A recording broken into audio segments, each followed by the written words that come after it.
In the NBA's most recent MVP ladder, Jason Tatum moved ahead of Luka Doncic for spot number 4, and that little change has sparked quite the debate. You've got the Boston fans who rightfully point to the historic season that the Celtics are having, highlighting Tatum's ability to drive the ship forward as a two-way superstar. But then on the other side, you have those who point to Luka's individual brilliance as an offensive mastermind, making a Mavs team competitive despite struggling with injuries, role players consistently not showing up, whatever the case may be. Last night we got to see these two square off, and in a weird way it sort of feels like both won the argument. The Mavs opened the game with a high pick and roll, and it was clear that Porzingis would be in deep drop coverage, which Luka uses to his advantage by playing the in-between game and slowly working his way to the rim. With Kristaps in a drop, that means the pick and pop is easily accessible. This time it's Kyrie with the ball, and he hits PJ Washington, who's wide open up top, but that three just rims out.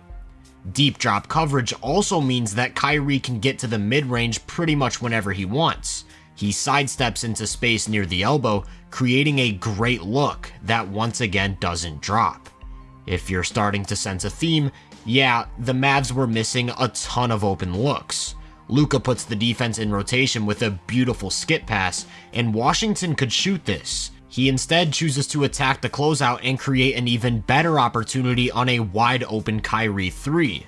Non-Luka Mavs shot 2 of 10 from outside in the first quarter. Not exactly ideal. As a result, he decided to take matters into his own hands. First, it was with an open side post-up against Derek White, backing his way in before turning over his right shoulder for a fadeaway off the glass. Next time down, it's a perimeter isolation in early offense. He threatens a drive before pulling back into a 3, and he just so happens to be feeling it. The vast amount of different ways in which he can create offense is absurd. This one starts with a high pick and roll, where he's still being played in drop coverage, and instead of playing in between, he fakes a drive into another step back, creating a ton of space for an outside jumper. Of course, as soon as he did drive and the Celtics threw an extra defender at him, he found the open man, but like I said, his teammates were not able to capitalize. It also doesn't help that on the other side of things, Boston was busy showing exactly why they're the league's #1 offense. First, you've got some two-man game between Jrue Holiday and Porzingis, which leaves the 7'3" sniper with a quality look from deep. Anyone in their starting 5 is capable of handling the ball in these actions. This time it's Derek White who applies some pressure before hitting Kristaps on a pop, and there's just no way to contest that release. On this next one, it's Jason Tatum who initiates. He starts a drive before hitting the pop, but this time a third defender comes over to take away that space. So instead of shooting, he swings it to who else but Derek White for an open 3. While Porzingis tends to prefer the pop, he can also screen and roll. With White as the ball handler, I want you to focus on how much space they have. 3 high-level shooters surround them, so the Mavs can't really bring much extra help. The overall point I'm trying to make is that quite literally every single player in the rotation can both handle the ball and knock down shots. In transition, you've got White getting downhill and kicking it out to Holiday for a moving corner 3.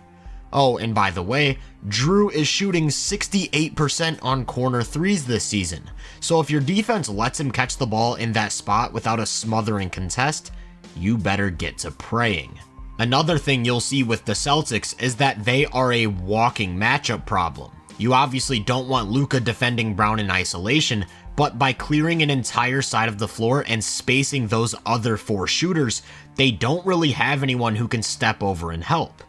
This time it's Kyrie who has to defend Brown, and he attacks the middle where the Mavs do send help, and all that does is leave Porzingis open for his 3rd three-pointer. He had 13 first quarter points, and he himself is a big-time mismatch, because in addition to the shooting, he's a great scorer in the low post. Here he fumbles the first attempt, but easily puts it back up. At one point, the Mavs actually tried throwing out a zone, and the Celtics have no shortage of ways to break it. This time they go to Jrue in the middle, with Kristaps spacing up top, and a second big, Al Horford, in the dunker spot, leaving Holiday with room to attack Luka one-on-one. and just a possession later, they put both of their bigs in the corners, as they're both shooters, with 2 guards spaced deep on the wings, leaving Jaylen Brown with a ton of room to operate as he gets to a mid-range jumper. Boston checked every single box offensively in this quarter.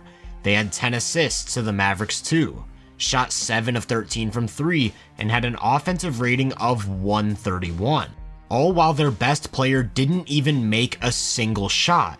Do you know how ridiculous that is?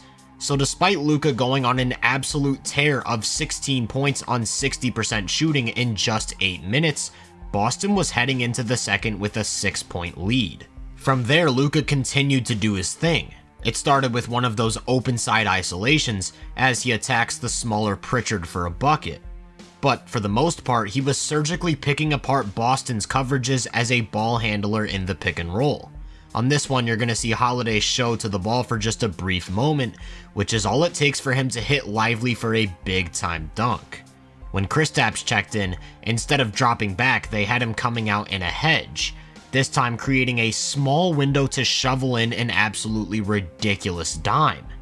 Here's another example. He comes off a screen, Kristaps is there to meet him early, and instead of making a quick find, he takes an extra dribble as he pulls back to create a passing angle over the top. After about 8 minutes of this, Luka sat down, and right away you could see the difference in the quality of shots Dallas was getting. He was only out for 2 minutes, but in that time the Mavs scored once, on a pretty botched possession where Exum floats it off glass for 2. When Luka checked back in, it was right back to cooking. With Porzingis switched onto him, he attacks one-on-one and gets to that signature step-back 3. And in the closing seconds, he makes a full-court chest pass right on the money to create some more easy offense for his teammates. The Mavs had a 125 offensive rating in Luka's 10 second quarter minutes as he recorded 7 points and 6 assists on 60% shooting. But it's like no matter what he does or how perfectly he plays offensively, as a team they're simply outgunned by that Boston offense. As a unit, they continued to torch the Mavs, and everything I said about quarter number 1 applies. The transition game, the outside shooting, the screening actions with no shortage of ball handlers. The only real difference was that this time around they added the wrinkle of running some mid-post isolations for Jason Tatum. Again, you see the space. Dallas is forced to leave him in single coverage because everyone else is a threat to make plays, and he actually went on a mini flurry, scoring 9 straight points for the Celtics.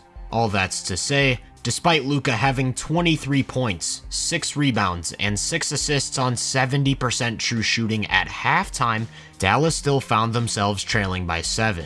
Most of the third quarter felt like a back and forth. You had the Celtics, of course, doing Celtics things, and Tatum really started to heat up from 3, isolating from a standstill and just rising right over PJ Washington.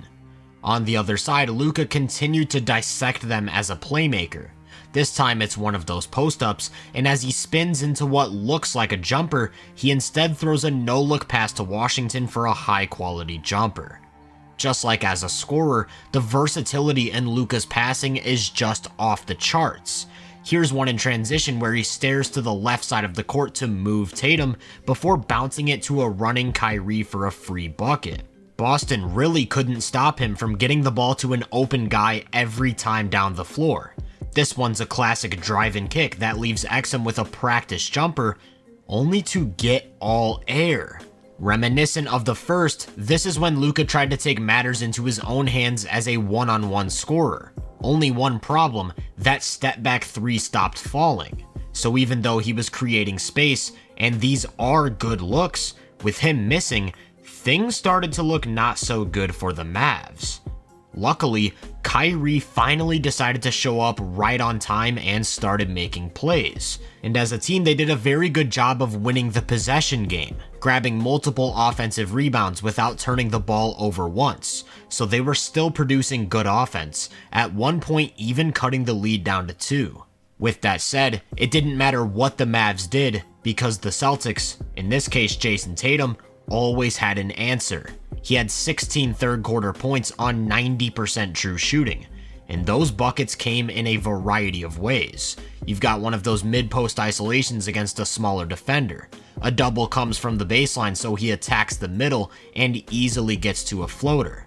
Then when it's a bigger Maxi Kleber switched onto him, he's gonna take it outside, creating some space with an exaggerated sidestep as he fires off his fourth three of the quarter. A couple chaotic possessions later, we were looking at a 12-point game. Not yet a blowout, but continuing to build that lead with each passing quarter. And when we arrived in the fourth, that's when it became very clear that this was not at all an even match. The Celtics blew the game wide open. Everyone was getting involved, making plays, making shots. I mean, this was Boston at their best. On the other end, it truly felt like Luka was playing 1 versus 5 at times. He's still getting whatever he wants as a scorer and creating open shots for teammates, but those teammates shot 5 of 14, including 0 of 3 from 3 in the quarter. Just a complete disaster. And by the time all 48 minutes were up, we were looking at a near 30-point win for the Celtics, even though it felt close for most of the game. Matchups like these always make one thing very clear. A lot of people want basketball to be about the individual. It's fascinating to have MVP or GOAT debates, which have become a huge driving factor in sports media. But in reality, sometimes one individual can do everything possible and still come up short. Luka had 37, 12, and 11 on 65% true shooting while only turning the ball over twice. Yet the Mavs still had just a measly 110 offensive rating because of everyone else's struggles. Kyrie was 9 of 23, PJ Washington 7 of 16, and the team as a whole outside of Luka shot a putrid 6 of 25, or 24% from 3. On the other side of things, you have a Celtics team that's putting together a season only rivaled by the greatest teams ever. 3 guys with at least 24 points, 7 in double digits, 21 of 43 from 3 as a team, not only surviving the Luka surge, but completely dominating on both ends of the floor. They've now won 10 games in a row, on pace to finish the season with a record of 65 and 17. And this game against the Mavs was just any other night in this tour de force of a season. If you enjoyed this breakdown, make sure to drop a like, subscribe, and turn my post notifications on to be first on more content. If you're interested in my more in-depth research, make sure to check out my website and social media profiles. You can find those links in the description. Feel free to let me know down in the comments what you thought of this matchup. As always, I hope you all have a great day, and I'll catch you guys in the next one.